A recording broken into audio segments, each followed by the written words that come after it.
네, 계속해서 김광삼 변호사와 함께 법무부와 검찰의 갈등 얘기를 좀 더 나눠보도록 하겠습니다. 어서 오십시오. 네, 안녕하세요. 예. 공소장을 공개하느냐 마느냐 가지고 이제 국회와 법무부와 검찰 간의 묘한 이제 기류가 계속 흐르고 있는데 추미애 장관이 대검찰청을 방문했고 윤석열 총장도 만났습니다. 장관이 또 청으로 가서 청장을 만나는 건 또 이례적입니다. 예, 저도 이제 처음 보는 것 같아요. 예. 일반적으로 검찰총장과 법무부 장관을 만나면 총장이 법무부를 가죠. 네. 아니면 경우에 따라서 뭐 인사와 관련해서는 제3의 장소에서 만나는 경우가 인사 때마다 좀 있긴 했었어요. 그래서 예.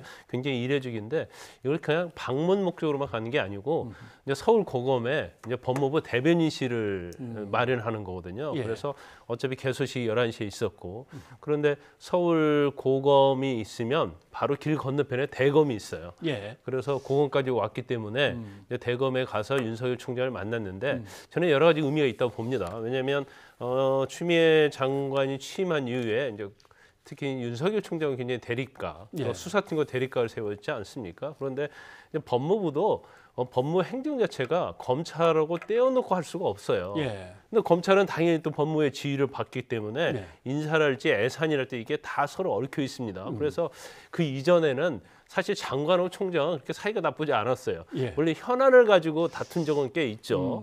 그래서 아마 추미애 장관이 뭐 여러 가지 이유도 있겠지만 이제 소통을 하면서 예. 향후에 있어서 이제 검찰의 개혁이랄지 특히 공수처법이랄지 검경 수사권 조정안 법안이 통과됐잖아요. 예. 그럼 그걸 마련하는데도 사실은 검찰의 도움이 필요하거든요. 그래서 이제 소통을 하면서 어떻게 해서든지 좀 끌어안고 가겠다는 그런 취지도 어느 정도 있다고 봅니다. 네.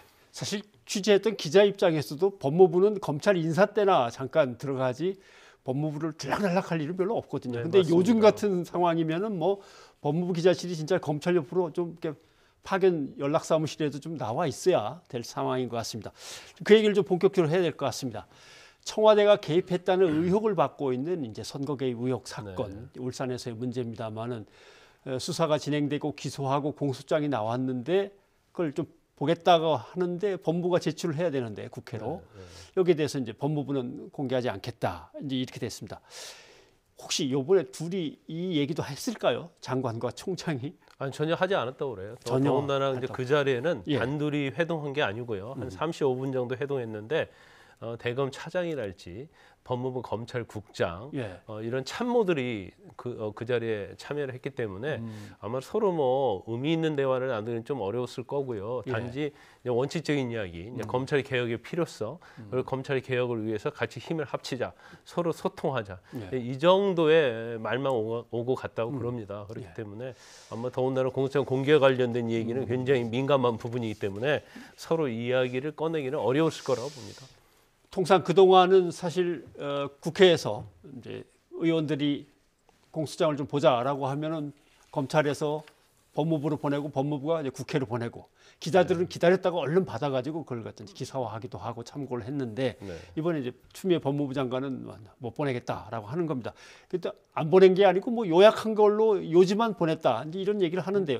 이게 어떤 게 맞는 겁니까? 이제 알려진 것은 뭐 한 5페이지 정도의 뭐 그 요약본을 보냈다 이렇게 얘기를 하고 있죠. 근데 사실 이제 공소장 자체를 이제 노무현 대통령 때 그 당시 2005년도였거든요. 그때부터 한 15년 동안 국회에서 요구를 하면 법무부에서 공소장 전문을 보내고 그 전문이 공개되는 게 원칙적으로 이루어져 왔죠. 더 이제 법도 보면 이제 국회법하고 국회에 이제 감정과 증언을 가는 법률이 있어요. 거기서도 자료를 요청할 수 있도록 돼 있죠. 이제 그럼에도 불구하고 이번에는 뭐 요지만 전달을 했어요. 그래서 추미애 장관의 취지는 그래요. 그러니까 일단은 뭐 첫 번째는 인권 보호. 그리고 공정한 재판을 받을 권리가 있다는 거죠. 두 번째는 이제 피의자의 사생활 보호. 그다음에 이제 세 번째와 관련된 것은 여러 가지로 그 피의 사실 공표가 되는 이런 부분에 대해서 굉장히 폐단이 있어서 잘못된 거는 이제 바꿔야겠다 이런 취지로 보내지 않았다고 하는데 사실 이제 굉장히 논란이 많이 있는 거죠. 더군다나 이 사건 자체가 청와대 선거 개입과 관련된 사건이잖아요. 예, 그렇죠. 다른 뭐 조국 전 장관이랄지 아니면 이전에 이제 다른 사건이 있으면 또 논란이 좀 많지 않았을 거예요. 그런데 하필 왜 지금에 와서 그러느냐. 예. 이제 그거에 대해서 지금 굉장히 많은 논란이 있는 거죠. 네. 지금 뭐 자료 화면이 잠깐 나갔습니다만은 사실 국회가 증언감정법에서 요구를 할 경우 네. 정말 뭐 국가 안보라든가 외교상으로 문제가 될 것 같으면야 내놓지 않겠지만 그렇지 않으면 내놓아야 될 의무가 분명히 있다고 해서 계속 내놔왔던 건데 네네. 갑자기 장관이 그렇게 나오면 뭐 오비락이라고 할지 모르겠습니다만 이거 하필 선거 앞두고 예, 청와대에 대한 어떤 보호 조치냐 이런 의문 제기는 뭐 분명히 나오죠. 제가 볼 때는 이제 추미애 장관이 좀 약간 오판을 했던 걸로 보여요. 왜냐하면 이제 만약에 뭐 추미애 장관이 말하는 대로 그러한 취지에 의해서 공개 안 할 수도 있겠죠. 예. 안 할 수 있는데 공개 안 한다고 공개 안 되는 게 아니에요. 왜냐하면 예. 또 국회에서 법무부에서 안 주면 대검에 또 할 수 있는 거고요. 예. 그다음에 재판을 하게 되면 법정에서 검사가 공소 요지를 또 진술하게 돼 있기 때문에 그렇죠. 예. 그걸 다 밖으로 나가게 돼 있고 또 선거개혁과 관련된 사건이 13명이 기소가 됐잖아요. 예. 그러면 13명에게 공소장이 다 가겠죠.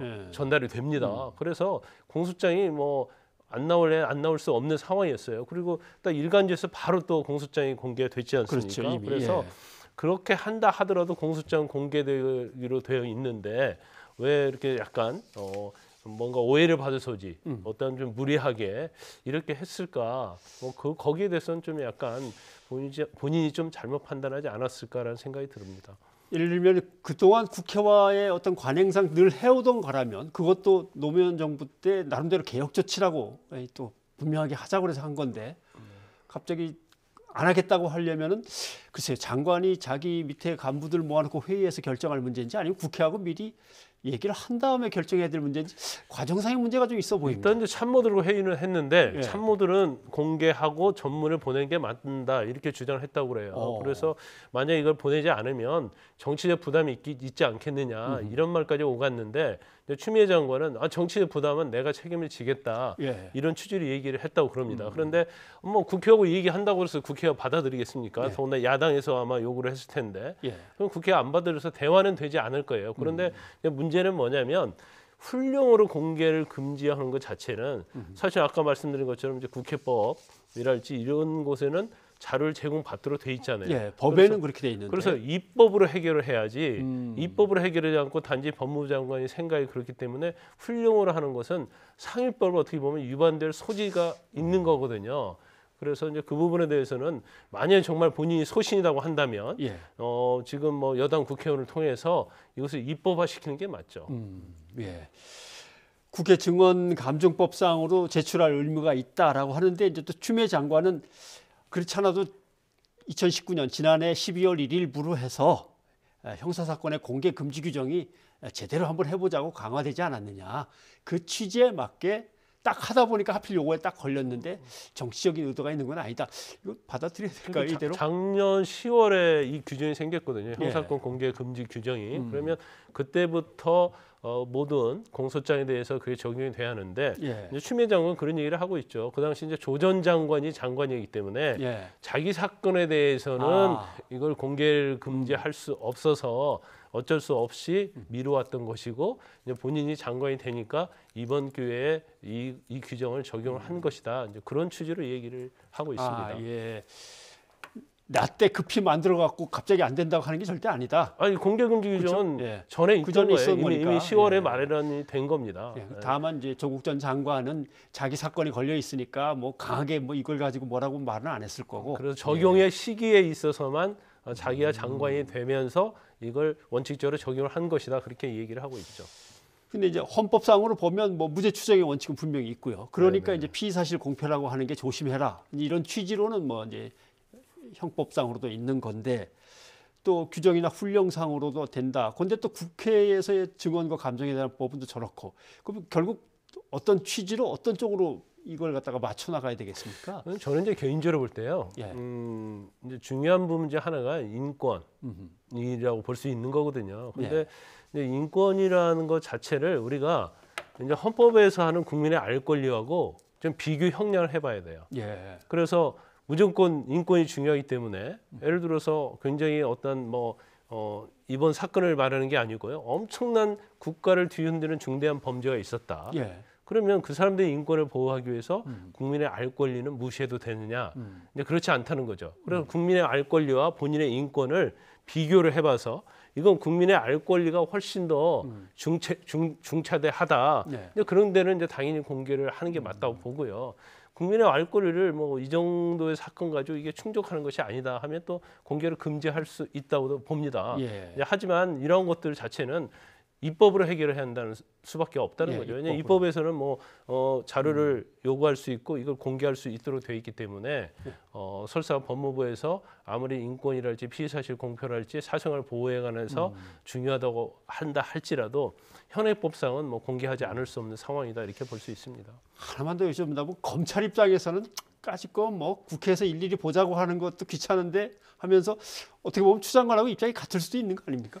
뭐 그럴 수도 있죠. 검찰 입장에서 일단 기소를 해서 이제 유죄 판결만 받아 나오면 되는데 예. 이제 또 다른 생각할 수도 있을 거예요. 왜냐하면 이 사건은 워낙 장관이나 이제 현 정부하고 약간 대립각을 세웠던 사건이 아닙니까? 예. 이게 오히려 공소장이 공개가 되면 오히려 검찰의 입장에서는 이게 국민들에게 많이 알려지기 때문에 어떤 그 혐의 자체의 중대성이 부각이 될 것이다. 예. 그러면 검찰의 입장에서 앞으로 수사하는 데 있어서 예. 동력을 받을 수도 있다. 이제 그런 생각할 수도 있고요. 또 아니면 이제 그것과 이제 별개로 이제 수사는 상당히 8분 능선, 9분 능선 왔지 않습니까? 예. 그럼 나머지 수사만 마무리하기 때문에 뭐 이건 공개되나 비공개되나 우리하고는 상관이 없다. 그런 생각을 또 할 수도 있죠. 예. 자, 어차피 오늘 두 책임자가 만났는데 뭐 이걸 계기로 해서 좀 갈등이 빨리 사그라들었으면 좋겠습니다. 오늘 고맙습니다.